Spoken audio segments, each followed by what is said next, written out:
तो चलिए दोस्तों स्टार्ट करते हैं आज की वीडियो। दोस्तों आज की वीडियो में बात करेंगे क्रिया शारीरिक फिजियोलॉजी के आहार, मल, मूत्र, पुरुष और स्वेद चैप्टर के बारे में। इसमें आज की वीडियो में हम इस मूत्र जो टॉपिक है आहार मल के रूप में जो मूत्र है उसके पार्ट फर्स्ट के बारे में बात करेंगे, जिसके अंतर्गत अपन देखेंगे कि मूत्र का परिचय मतलब जो है वो इंट्रोडक्शन ऑफ यूरिन या मूत्र जो है वो क्या है।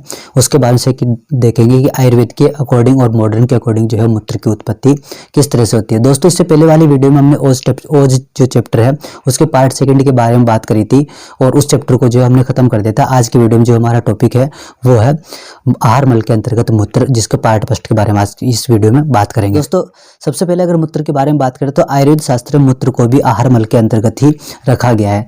दोस्तों यदि जो है वो आहार के पाचन वाली वीडियो देखी होगी तो उसमें आपको जो है बताया गया था कि आहार पर जठराग्नि की क्रिया होती है, तो उस आहार पर होने वाली जठराग्नि की क्रिया के परिणाम स्वरूप जो आहार है वो दो भागों में डिवाइड हो जाता है। एक तो सार या प्रसाद भाग और दूसरा जो है किट भाग या आहार मल जिसको अपन बोलते हैं, किट भाग या मल भाग जिसको अपन आहार मल बोलते हैं। फिर जो दो भाग जो आहार के पाचन के परिणाम स्वरूप प्राप्त हुए उनमें से जो सार भाग है उस सार भाग पर भूताग्नि दातवाग्नि की क्रिया होती है, जिसके परिणाम स्वरूप शरीर की सप्त धातु है जो रस, रक्त, मांस, मेद, अस्थि, मज्जा और शुक्र है, इनका निर्माण होता है। इसके अलावा जो बचा हुआ किट भाग या आहार मल है उसका आगे चल करके जो है वो क्या होता है, उसी से जो है वो आगे चल करके मूत्र, पुरुष और स्वेद की उत्पत्ति होती है। मतलब एक तरह से मूत्र भी जो है वो क्या है आहार मल के अंतर्गत ही रखा गया है। मतलब कि आहार मल का जो है वो मुख्य भाग होता है क्या, मूत्र। जब आहार का पाचन होता है तो उससे जो है वो अपने को जो किट भाग या मल जो प्राप्त हुआ था उसका एक तो पार्ट वो था जो कि ठोस है या सॉलिड पार्ट है, उसको अपन क्या बोलेंगे पुरुष, और एक भाग है द्रव जिसको अपन बोलेंगे मूत्र। तो जो आज की वीडियो में हमारा मूत्र टॉपिक है वो एक तरह से क्या है कि आहार के पाचन के परिणाम स्वरूप प्राप्त होने वाला है जो आहार मल है उसके द्रव भाग को अपन क्या बोलते हैं, मूत्र के नाम से जानते हैं, मूत्र कहते हैं। मलों में पुरुष एवं मूत्र को ही प्रधान जो है वो माना गया। अगर अपन मलों की बात करें तो तीन प्रकार के मल जो बताए, मूत्र, पुरुष और स्वेद, लेकिन इनमें अगर प्रधानता की बात करें या मुख्य रूप से जो मल माने गए हैं वो है पुरुष और मूत्र। सबसे पहले दोस्तों अगर मूत्र की उत्पत्ति की बात करें तो मूत्र की उत्पत्ति जो है वो क्या है कि आहार के पाचन से जो सार भाग या प्रसाद भाग बन रहा है और किट भाग बन रहा है ना, और इस किट भाग का जो किट के अंदर या आहार के मल के अंदर जो तरल भाग है वो तरल भाग ही क्या है, मूत्र के रूप में बताया गया है। अब आयुर्वेद के अकॉर्डिंग अगर मूत्र निर्माण की बात करें तो मूत्र निर्माण के अंतर्गत टोटल मिलाकर के तीन चीजें जो है काम करती है आयुर्वेद के अकॉर्डिंग, वो है समान वायु, पाचक पित्त और पित्त द्वारा कला। इनमें से अगर दोस्तों सबसे पहले देखें कि समान वायु और पाचक पित्त का जो है वो काम क्या होता है मूत्र निर्माण के अंदर, तो जो आहार का पाचन होने के बाद में जो सार भाग और किट भाग बन रहा है उन पूरे के पूरे समूह में से उस सार भाग को और किट भाग को एक दूसरे से पृथक करने का काम कौन करता है, समान वायु और पाचक पित्त, ये दोनों करते हैं। लेकिन जब आहार मल एक तरफ हो चुका, सार भाग अलग हो चुका, तो अब इस आहार मल में से भी मल को, मूत्र को और पुरुष को, इन तीनों को अलग अलग, क्योंकि जो मल या पुरुष है वो मल या पुरुष जो है ठोस भाग है। उसके अलावा मूत्र की बात करें तो मूत्र जो है वो क्या है, तरल भाग है। तो इस ठोस भाग में से तरल भाग को एक दूसरे से पृथक कौन करेगा, वो है पित्तद्रा कला। मतलब मलों का विभाजन करने का काम कौन करती है, पित्तद्रा कला करती है। आयुर्वेद शास्त्र के अनुसार अगर मूत्र की उत्पत्ति की बात करें तो वो है कि आयुर्वेद शास्त्र में मूत्र की उत्पत्ति का कारण आमाशय एवं पक्वाशय को माना गया है। मतलब आयुर्वेद का कहना है कि जो आमाशय और पक्वाशय है, मतलब कि स्टमक और लार्ज इंटेस्टाइन है, वही मेनली जो है यहाँ पर भी यूरिन का फॉर्मेशन होता है। इसके बाद में जो यूरिन बनता है वो आगे चल करके बस्ती प्रदेश में सूक्ष्म छिद्रों के माध्यम से होता हुआ बस्ती में या फिर बोलते ब्लैडर तक जो है पहुंचता है। बस्ते के बाद में ये मूत्र वक्र धमनी द्वारा वक्र में आता है, यहाँ इसको छानने का काम जो है वो किया जाता है। मतलब जब बस्ती में जो मूत्र पहुंचा था वो आगे चल करके वक्र धमनी की सहायता से वक्र में आएगा, मतलब कि किडनी में जाएगा और किडनी में फिल्ट्रेशन का काम जो है वो होता है। दोस्तों आयुर्वेद में ये सब चीजें जो है वो इतना पहले ही बता चुके, जो आप मॉडर्न में आज जो है वो बोलते हो कि किडनी के अंदर जो फिल्ट्रेशन होता है जो कि नेफ्रॉन के द्वारा किया जाता है, ठीक है। तो ये सारी चीजें जो है ना वो आयुर्वेद में बहुत पहले ही बताई जा चुकी, जो आप मॉडर्न में आज पढ़ रहे हो।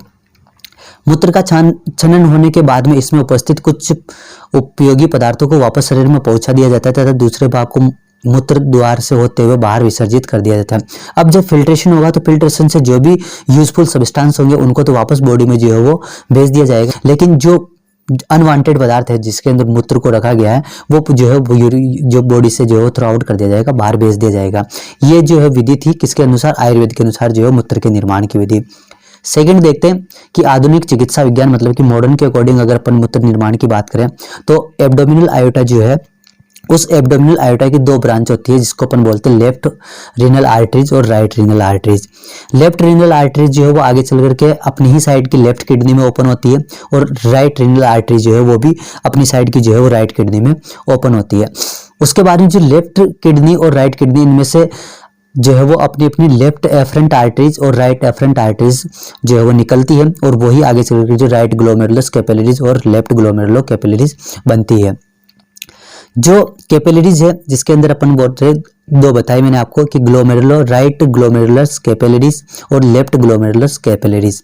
इनमें से जो राइट और लेफ्ट कैपिलरी से रीनल ट्यूबल्स के चारों ओर फैली हुई रहती है। जो नेफ्रॉन है उस नेफ्रॉन की स्ट्रक्चर में जो रीनल ट्यूबल्स वाला पार्ट होता है उसके चारों तरफ जो है कैपिलरीज जो है राउंडेड होती है। इसी में जो है वो अल्ट्रा फिल्ट्रेशन का काम होता है। उसके बाद में एब्जॉर्बेशन होता है, एडजॉर्बेशन होता है, उसके बाद में सिलेक्टिव रीअब्जॉर्बेशन होता है। मतलब मूत्र निर्माण के अंदर जो मेन मॉडर्न के अकॉर्डिंग जो 3 स्टेप होती है जिसके अंदर अल्ट्रा फिल्ट्रेशन, उसके बाद में एबॉर्शन और एबॉर्शन के साथ साथ जो सिलेक्टिव रीअब्जॉर्बेशन है ना, उसके बाद में यूरिन को कहाँ पर भेज देता है, जो कलेक्टिंग डक्ट जो नेफ्रॉन का लास्ट पार्ट होता है वहां पे भेज देता है। उसके बाद में जो अलग अलग नेफ्रॉन है उन सभी नेफ्रॉन की जो कलेक्टिंग डक्ट में जो यूरिन इकट्ठा हुआ है वो सारा का सारा जो है वो आगे चल के जो है वो बॉडी से जो है थ्रो आउट कर दिया जाता है। ठीक है, तो फिर अल्ट्रा फिल्ट्रेशन रीनल ट्यूबल्स में जो है वो कैपिलरीज में इसका क्या हुआ, अल्ट्रा फिल्ट्रेशन हुआ।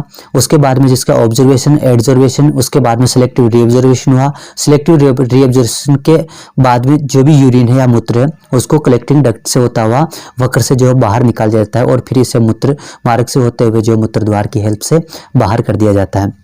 तो दोस्तों ये थी आज की हमारी वीडियो जिसमें हमने देखा कि मॉडर्न और आयुर्वेद के अकॉर्डिंग जो है मूत्र निर्माण की प्रक्रिया मैकेनिज्म ऑफ यूरिन फॉर्मेशन जो है क्या बताई गई है। और उसके अलावा हमने देखा कि मूत्र की उत्पत्ति के साथ साथ अपन ने देखा कि जो मूत्र का परिचय सिंपल इंट्रोडक्शन जो है वो क्या है। दोस्तों आने वाली जो नेक्स्ट वीडियो होगी उसमें देखेंगे कि मूत्र का जो कंपोजिशन क्या है, मॉडर्न और आयुर्वेद दोनों के अकॉर्डिंग जो मॉडर्न मूत्र का संगठन है वो क्या है। उसके अलावा मूत्र की क्षय और वृद्धि के परिणाम स्वरूप क्या क्या लक्षण देखने को मिलते हैं और मूत्र का प्रमाण जो है आयुर्वेद में क्या बताया गया है। दोस्तों यदि आपने हमारे चैनल को अभी तक सब्सक्राइब नहीं किया है तो सब्सक्राइब कर लीजिए और बेल आइकन को प्रेस कर लीजिए ताकि आने वाली हर एक वीडियो की नोटिफिकेशन आप तक जल्दी से जल्दी पहुंच जाए। Thank you so much guys.